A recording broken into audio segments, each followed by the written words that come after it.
Dulu saya bingung teman-teman, apakah seseorang yang manipulatif itu apapun labelnya, mau narsisistik atau sosiopat atau whatever lah, apapun labelnya. Apakah orang yang manipulatif itu sebenarnya percaya dengan yang mereka katakan sendiri atau itu dibuat-buat aja? Dan sekarang, akhir-akhir ini, saya pikir saya tahu jawabannya. Penasaran? Bumper dulu.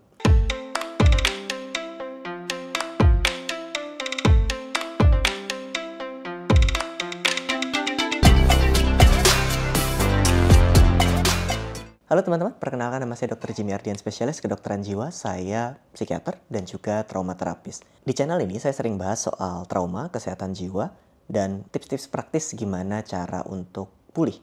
Dan di video khusus member, saya bahas teknik yang saya kembangkan, yaitu trauma processing therapy untuk bantu kamu sembuh dari traumamu. Belajar mandiri, memproses pengalaman traumatik. Anyway, buat yang belum subscribe, boleh bantu subscribe dulu dan like video ini supaya semangat aja sih bikin videonya. Oke, kita mau mulai dengan bahasan hari ini.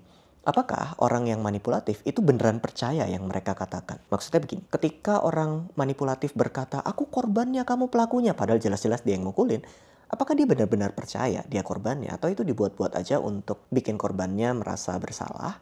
Atau kebingungan dengan realitanya sehingga bisa nurut sama pelaku yang manipulatif. Atau misalnya ketika pelaku manipulatif ini bilang, gara-gara kamu maki-maki makanya aku menyerang. Padahal gara-gara dia nyerang makanya dia dimaki-maki. Apakah alur yang tertukar itu sengaja ditukar bikin orang bingung? Atau ya emang itu ketukar aja di kepalanya tanpa dia sadari? Apakah proses membuat orang merasa takut, merasa bersalah, merasa bertanggung jawab, merasa kasihan sama dirinya itu disengaja atau tidak disengaja olehnya? Well, jawabannya sebenarnya dulunya saya pikir salah satunya pasti benar. Maksudnya either itu dibuat-buat atau itu ya nggak dibuat-buat. Memang dia percaya seperti itu. Ternyata jawabannya nggak sesederhana yang saya pikir teman-teman. Dari wawancara dengan banyak klien yang saya punya, entah itu klien sebagai korban atau pelaku yang dipaksa atau pelaku yang sadar, terserah yang mana, ternyata ditemukan pola bahwa sebenarnya jawabannya kedua-duanya benar. Maksudnya gini, kita bahas satu-satu dulu. Kita bahas di sisi ada orang yang dengan sengaja memanipulasi. Ada loh orang yang dengan sengaja, walaupun dia tahu dia yang salah, tapi dia yang bentak duluan supaya orang lain takut. Walaupun dia tahu dia yang keliru, tapi dia yang membalikkan keadaan dengan sengaja supaya orang di depannya merasa bersalah, supaya dia di atas angin. Ada orang yang dengan sengaja main-main sebagai korban, seakan-akan saya ada korban, supaya dapat belas kasihan, supaya bisa ngambil keuntungan dari orang yang kasihan sama dia. Atau ada orang yang dengan sengaja membuat orang merasa bertanggung jawab atas hidupnya. Kalau bukan kamu, siapa lagi? Kalau kamu ninggalin aku gak ada siapa-siapa loh. Kalau terjadi apa-apa sama aku, itu tanggung jawabmu. Dan dengan sengaja melakukan itu untuk memainkan posisi rentan dari korbannya untuk diambil manfaatnya. So ada orang yang dengan sengaja, sekalipun dia tahu dia salah, dia tahu dia keliru, dia tahu dia manfaatin, tapi dia tetap melakukan itu untuk mendapatkan keuntungan dari korbannya. Pertanyaannya, kok bisa ada orang kayak gitu? Ya ada banget. Yang biasanya memang tampak sebagai orang yang enggan untuk mengambil tanggung jawab atas hidupnya. Kalau ada apa-apa, kesalahannya lempar ke orang lain. Kalau ada apa-apa, ya perubahan harus dilakukan oleh orang lain, bukan oleh saya. Atau bahkan dia belajar untuk itu, entah belajar dari lingkungan, dari teman-temannya, dari orang tuanya, dari manapun dia belajar bahwa strategi ini bisa loh buat nipu orang, buat ngambil keuntungan. Saya nggak usah kerja loh, orang lain bisa ngasih uang ke saya dengan cara saya minjem aja uang, terus pura-pura nggak terjadi apa-apa gitu, kabur. Kalau ditagih ya saya ngilang aja gitu. Dan itu dilakukan dengan sengaja. Toh saya ngelakuin ini juga ada yang bela kok. Toh saya ngelakuin ini juga nanti ada aja yang kasihan sama saya kok. Begitu. Ada tipe yang dengan sengaja. Sebenarnya kita harus lebih hati-hati sama yang ini. Karena ya dia sengaja, dia emang sengaja nyakitin dan nyari korban. Dan tipe yang seperti ini lebih jarang untuk mau berubah. Loh kenapa harus berubah? Ini menguntungkanku secara pribadi. Kenapa harus berubah? Toh aku bisa lepas dari tanggung jawab dan aku diuntungkan dan hidup berjalan baik, bahkan berjalan mewah mungkin dengan cara aku ngerjain orang lain. Kenapa aku harus berubah? Apa untungnya aku berubah? Kalau aku berubah, aku harus hidup susah, harus bertanggung jawab, harus sedih, harus merasa malu karena aku nggak bisa ngapa-ngapain, cuma bisa nipu orang lain begitu misalnya. Apa alasan dia untuk berubah? Sedikit sekali. Kecuali kalau itu bukan disengaja. Nah, kita masuk ke poin kedua. Ternyata juga ada orang yang memanipulasi dengan cara nggak sengaja. Maksudnya begini, ketika seseorang marah-marah, lalu dia dibentak, di kepalanya bisa saja itu informasi tertukar.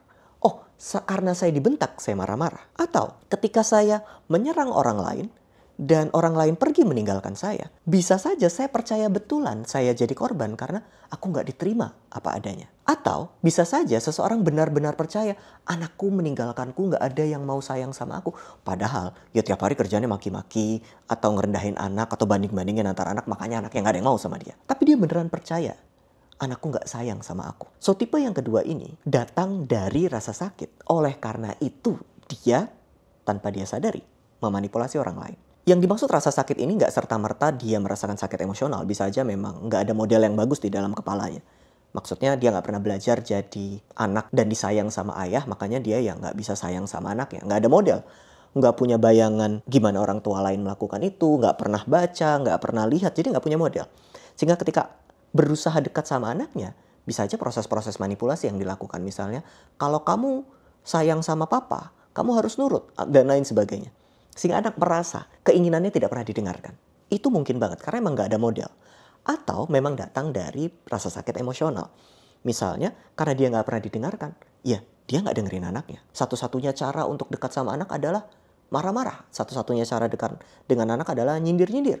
Dan memotivasi dia untuk dia maju dan kuat.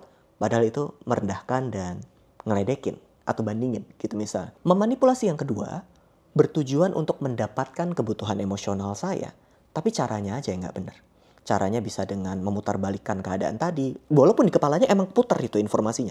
Dia nggak tahu kalau dia memanipulasi. Rasanya emang begitu yang di kepala. Atau begitu pula secara emosional. Rasanya memang aku korbannya. Bukan aku pura-pura jadi korban supaya kamu kasihan sama aku. Bukan. Tapi ini datang dari rasa sakit emosional.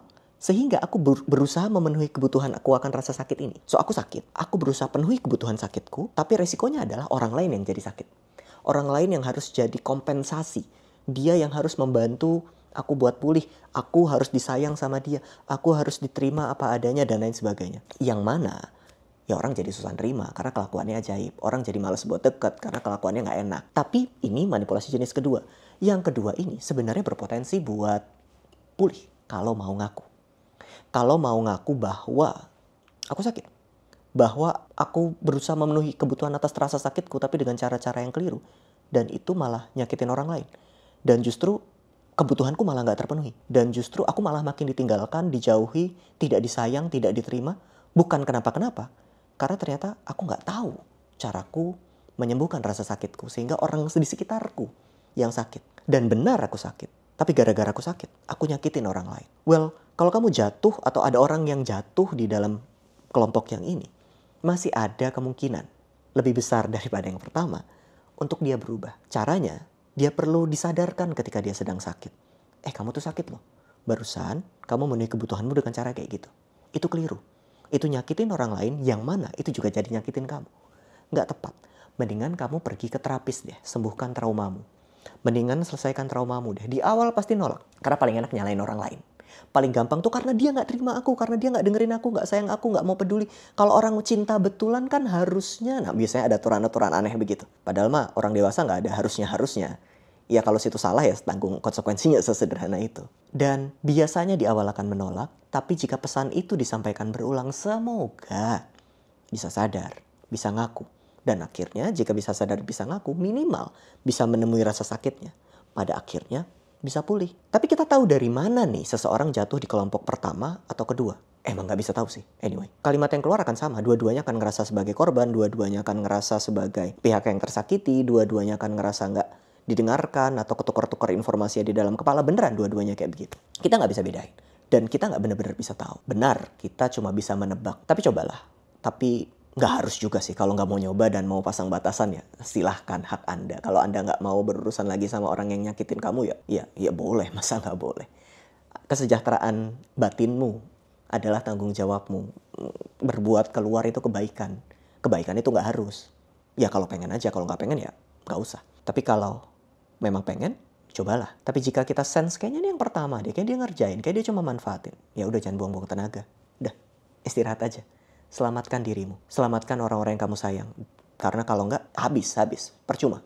Kita cuma dikerjain dan dimanfaatkan. Gitu. Jadi intinya, ternyata dua-duanya benar. Ada orang yang sengaja, ada orang yang nggak sengaja. Kalau kamu merasa video ini bermanfaat, boleh bantu share sebanyak-banyaknya dong supaya di luar sana tercerahkan. Jadi nggak cuma konten yang pendek aja tentang narsisisme dan manipulasi. Ternyata jenisnya ada banyak. Gitu ya. Kalau video ini bermanfaat, boleh like, komen, dan subscribe. Kayaknya tadi saya udah ngomong. Kenapa harus diulang? Sampai jumpa di video selanjutnya. Bye-bye.